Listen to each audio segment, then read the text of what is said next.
Welcome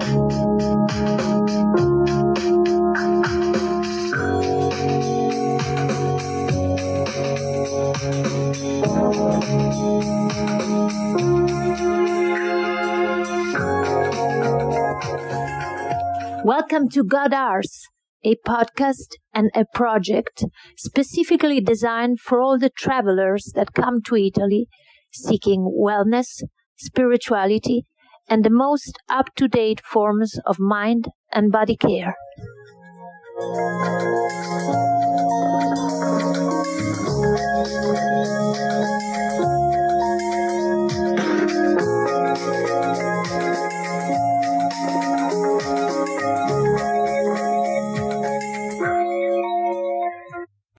Hi everyone, this is Margherita Monti from Godard's podcast. For the people who don't know me, I am an anthropologist. I've been working for the UN for many years and I traveled the world, and now I'm in a spiritual path on a daily basis dedicated to the growth of my soul and my spirit. And right now I'm here with Santiago Rojas, a guy I met in India almost a year and a half ago, and we started a relationship and we started traveling together, and we want to talk today about evoluted relationships. Santi, welcome. Thank you, Margherita. I'm very happy to be here, happy to share this perspective, this view of living with everyone that's listening today. From an anthropologist and a doctor, that doesn't even matter, because when you're in a relationship, you start going much deeper in whatever profession or titles you have. In our case, also age. In our case, also an age difference, which is also, fading. It fades because it's not so important. But what we mainly want to share in this podcast is how to navigate through a much more evolved relationship, so it could be much more sustainable for each one, and so we can start sharing from love and each time less from our limitations, which is what we normally do in our daily relationships with not only our couples but with everyone. So let's start. Yeah, we always said that we met each other because we were already doing our own work, right? Remember when I told you I'm not happy because I'm with you, but I'm with you because I'm happy. So I want to start from there. Definitely. How important it's to work on ourselves in order to make ourselves correspondent with amazing and beautiful human beings, beautiful souls. Yeah, this is so beautiful what you're saying, and so important, because a lot of people think that their happiness depends on someone else or something else it's coming from the outside. And when we have our personal evolution as a priority, then the people start coming to our lives. So we're not searching for anyone to make us happy, but we're being happy by ourselves. Sharing, and the word that you use that I love, which is correspondence. We become correspondent with people in that same frequency. So I love this example, because it's like when you look for a radio station, you have to tune in a certain frequency. And the same happens with us humans. As individuals, we are in our own frequency, because what we do on our daily basis, what we eat, what we think, all of these things take us to a frequency, and that frequency takes us to meet people and situations in the same frequency. Yeah, manifesting reality on that same level. Exactly. So what we want to try to do all the time is get into frequencies that bring us happiness, that bring us peace, that bring us tranquility, because all of us have been at some point in frequencies that bring suffering, attachment, and anger, and we can all agree on that. I would start with suffering. That is the main poison of our mind. So We have traveled a lot of countries. We've been moving a lot and dealing with a lot of changes because we were traveling not almost every day, but we were moving quite a lot. And so maybe there was lack of sleep, but we weren't always eating what we wanted to eat, and dealing with our own process. We've been a mirror to each other. We're always a mirror when we are in a relationship, whatever relationship we are in. How does it work? How do we actually are mirrors for each other? Yeah, this is incredible, and it's very life-changing when you start recognizing that not only your couple but everyone in your life is just a mirror for yourself. Then you stop judging and giving the responsibility for what you feel to the others, because there's no space for blaming others for what you feel. You understand that these people, and in this case your couple, is the person that's helping you to see that, but he or she is not the guilt is not hers or his to take. That's so beautiful. That is so beautiful, because when you understand that, you recognize that whatever is coming out, anger, hatred, or any emotion, is coming from yourself. Yeah. What do I have to say about that? What do I have to see inside of me that dynamic, or that words, or that whatever is bringing up? Exactly. So instead of pointing the finger, just looking inside and trying to search for that answer. There are no victims, no perpetrators, no victim time, right? Exactly, because again, as we were saying, that person is just your mirror. So the solution is not to change the mirror, because if you don't like what you see in the mirror, the solution is not to wash or make up the mirror.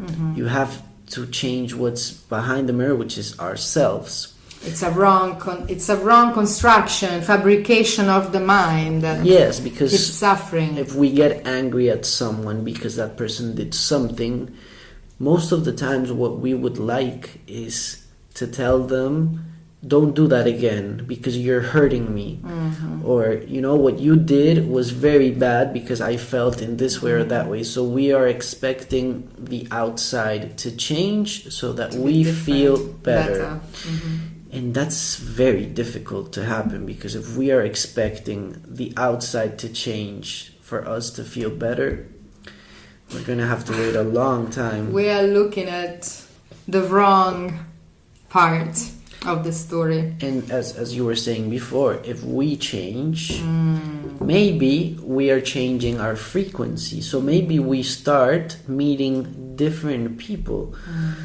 And this is also very beautiful, because we can verify this in our daily life. If we start thinking different, if we start recognizing acting different, maybe we don't engage anymore with the situations or people that made us disruptive feel situations in some way, but we start meeting people that are in much more harmonic, with open-hearted and all these things, and we understand that the change comes from within.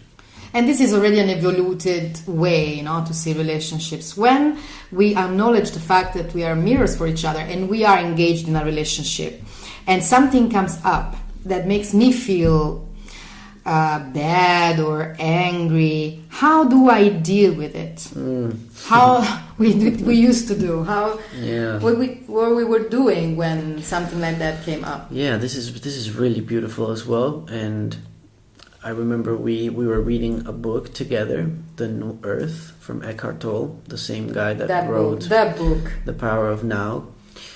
And he talks about this thing called the pain body, which is basically describing the ego, which is this energy monster that we all have, that takes possession of us in those moments that you're describing. So if my partner or somebody does something I don't like, I start becoming angry, shouting at him, and all these things come from the ego, from the pain body, and wanting to fight and to put it on the other person. The misery that we're feeling, because we think that doing that we're gonna feel better, but it's just gonna make everything worse.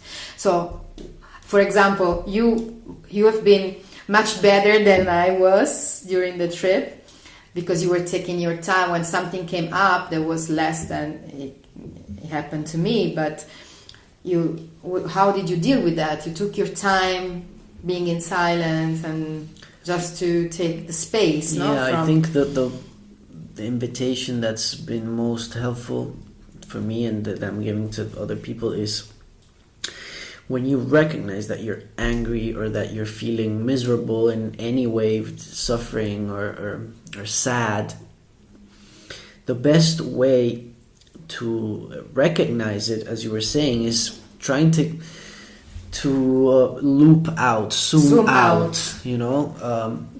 So be by yourself, maybe take a walk in nature, or maybe just be in silence. You can go and sit and meditate for a little bit. If you think the mind is too agitated to meditate, you can just give yourself a walk, because it's a mental storm. That's not you. It's this pain body or ego, or however you want to call it, that's taking possession, which is okay. Over. It's absolutely okay. We're not saying this is good or bad. It's completely part of our process as human beings. But what we should avoid is taking this energy and giving it to the other person. And fighting. Yeah. So it's better to step out of the situation, go for a walk, take in the space, breathing, take a shower with cold water, and all these things that we've been doing. Ice bath, ocean. Also to make this time less and less, so that you can go back to the frequency very soon, like to see what happened, to recognize it, and also to understand when it's coming to the other person, to see, okay, he's dealing with something right now. It's not me, it's his own story, it's his own stuff. I'm going away, taking the space. When we are both better and we are fixed from that turmoil, we go back and we talk. What happened? How did you feel? What came up? How can we see at these things as a way to evolve and go further? Yeah, you said something very interesting, and it's that when maybe one of the two recognizes that the other one is in the pain body, because sometimes one doesn't recognize, but maybe the other one does. So it's very important for the one that does recognize not to enter in his or her pain body, because that's when like two egos. So it's a relationship of four. It's not even two. Now it's four people. So if you recognize that your partner is entering in these negative states, maybe you can walk away or tell that person, okay, I understand that you're feeling in this moment bad, or there's anger. I don't want to engage with this. I'm gonna leave you so you can take your time and observe this, so you don't start fighting with that person, because that wouldn't be very constructive. And what we're trying to do is recognize that as a couple or as partners, the intention is to share love from our virtues, not from our limitations. We all have limitations. That's absolutely normal and part of this process. But we don't want to share from these, because they don't take us to anything constructive. They limit. That's what they're limitations. They're limits. When you speak about limitation, I want to speak a bit about this huge poison that is the attachment. Also, the Buddha was talking about how attachment holds you back from experiencing unconditional love. That's where we are here for, to experience that frequency, because when you are on that unconditional love frequency, life manifests as the most beautiful thing, the most beautiful experience. So how do we this is beautiful. Do that. This is an amazing conversation I'd love to have with people, because we have been growing in a society where they have taught us that attachment is the same as love. So if I love someone or something, I should be attached to that. Because if I'm not attached, that means I don't love him, her, or that. Yeah, but I want to say something, like, just as a, not like an example, but we have attachment for almost everything. Because attachment is not just for the person we love, but also for our body, our status, our life. Mm-hmm. We have attachment for life. We're scared to death, to die. And this is attachment to life. So we sometimes don't recognize how deep and profound this poison is. Yeah, absolutely. This is, as you said, the Buddha, when he actually got enlightened, that this is what he recognized, that there was suffering, that the cause of suffering was, this craving and attachment, and how to come out of it was, the teachings. So what we're trying to deconstruct here is that attachment and love are completely different things.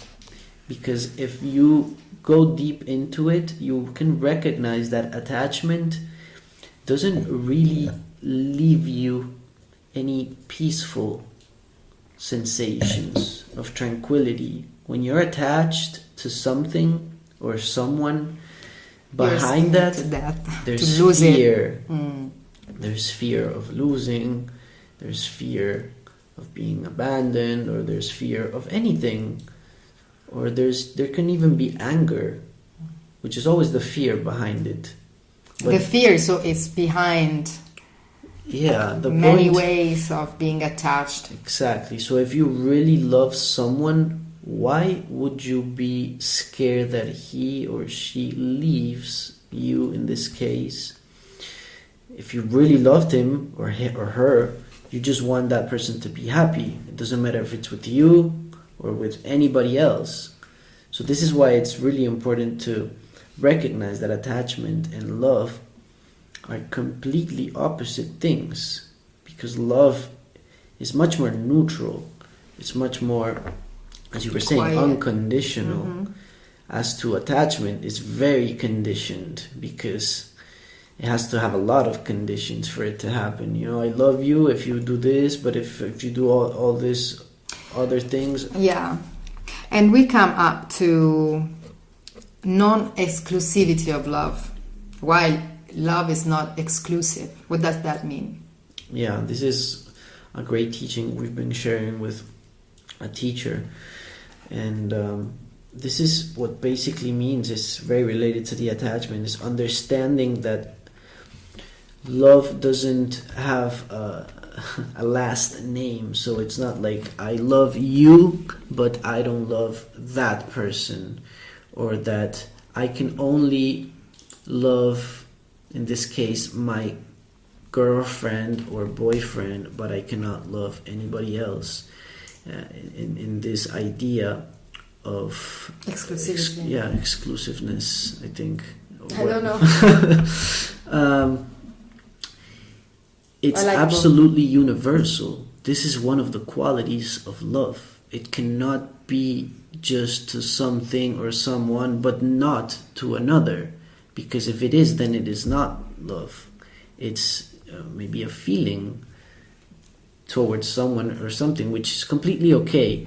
We're not judging here. We're not saying one thing is good and the other one is wrong or bad. We're just recognizing, because once we can recognize and accept, a lot of new things open to our reality, especially to our perspective of reality, because now we understand that, of course, I love my mother in a different way to which I love my girlfriend, because what is different is the agreements I have with my mother are different to the ones I have with my couple. I have intimacy with my couple, I don't have it with my mother, but that doesn't mean that the love should be different. Because in both loves, there should not be attachment. Because if there is attachment, then there is not love. very, very tricky, the discourse about the mom's love. So we don't want to go there today. But yeah, one of the biggest form of attachment is the one with the mother, the mother and her child. So, but this is another topic.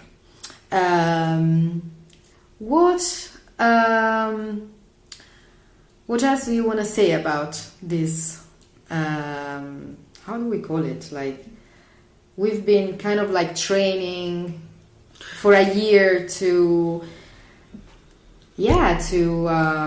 raise in love instead of falling in love without. I like this. You like that? I know. Trying to not have plans, trying to not fall into couples, those like tricky things, jealousy and attachment, of course, and like trying to be to stay free and to be free and to feel free and to work on ourselves. Yeah. Enable to share the love from that unconditional side. I love what you said about not having plans, because I've noticed that a lot of couples try to create or construct plans to have a reason to have a stronger relationship. So for example, living together, or maybe if we buy a house together, that's already a reason, like a bond, why we would have to be together for many years. So it's kind of finding or looking for external things so that the love, whatever that means. I see a lot of fear in that. Exactly. So it can really become true. Or if a difficulty comes up, then they will remember, but since we're having, we're building a house, or we're paying a mortgage on the house, we have kids, we have to, stay together. And this is quite tricky, as you were saying before, because is it really coming from a position of love, or is it actually just coming from a condition that we created ourselves just to tell us a story so it becomes stronger? And this is very beautiful when you start seeing relationships that are evolved, because plans are not really one of those characteristics in those relationships, because each one is just flowing with life itself and with its own process. And if we have the possibility to share and be together, we will, and we will enjoy it as much. But if for some reason we don't, that's also amazing, because we still know that we're there for each other. It doesn't really matter in which way. The important thing is to know that you can count with me now, whenever. I wrote something really nice. I love you. I don't care who you're sleeping with, in the bed with. It was really nice what I wrote the other day. Made me think that no matter. There is a poem that you shared with me when we met. Yes. That I love, and it's in Italian. And we always try to remember it to each other, and we share it, of course, with friends and couples, because it's so powerful. I'm just gonna read the first part. Io non voglio che tu ti innamori di me, voglio che ti innamori di te. I don't want you to fall in love with me. I want you to fall in love with yourself. Non voglio che tu mi ami, voglio che impari ad amarti incondizionatamente. I don't want you to love me. I want you to learn how to love yourself unconditionally. Yeah. And it goes on and on. It's incredible. I mean, with just those two lines, you understand that that having a relationship is not so much about what we've learned, in this romantic movie love that they've shown us, where everything is kind of just perfect and beautiful, and it's really so different, because again, there's going to be a lot of difficulties, a lot of limitations from a lot of mirrors, because that's what we're here for in this life. But especially the capacity of being very flexible, to flow. That's always the word. Exactly, right? Exactly. So this is a Did you allow yourself to flow unconditionally? For sure no. But each time I'm doing it more, and I can recognize that, and I'm very happy, because it's always the question of how do I feel when I'm with this person or in this situation. Does it leave peace in my mind, or does it not leave peace? And that's like a very nice indicator to always turn back to, because that can really tell us if we're engaging to the relationship from our limitations or from enjoying and from love itself. So the invitation with this podcast is for people to not only create much more evolved relationships, but to remember that those relationships can only come when we do our inner work within ourselves. I think that's what I came up with, knowing you and sharing my life with you.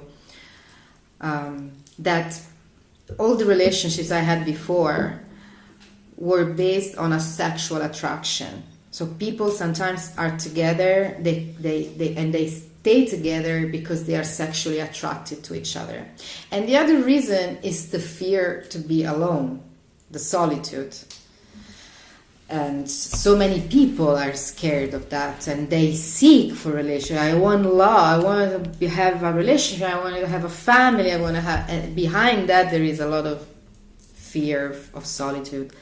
And the other thing is the sexual attraction. I mean, maybe I've never been in love in my life, but sexually attracted to my, previous partners. Do you agree with that?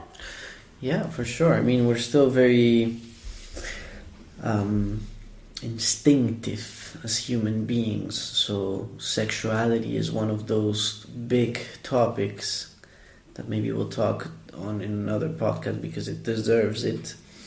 But it's also very interesting to see how when you are in a relationship only or mainly because of the sexual energy, after some time it falls.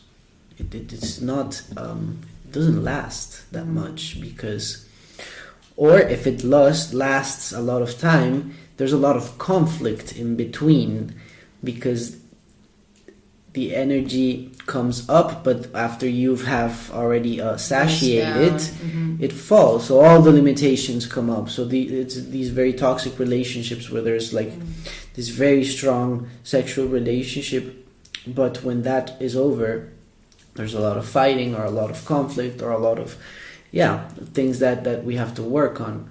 So we can, of course, still honor this sexual energy and share with it, but not to make the main reason why we are in a relationship with someone. So, I mean, to try to really listen to ourselves. Why am I with this person? What I'm sharing with this person? Am I living a peaceful, happy relationship, happy life, or I'm like kind of dropping my fears and my whatever, my wounds, because we all have traumas and wounds, onto the other person. Yeah, and what you were saying before, the fear of being alone or being abandoned, this is a great topic, and I would, tell the people that are listening to us that being alone is also great, because this is like an incredible opportunity to actually grow as a human being and to heal whatever past relationships we had before, in that process of healing, in order to make ourselves correspondent with exactly who we deserve. Whoever we deserve. Thank you, Santi. I love you. Thank you so much, and I hope everyone can put this into practice.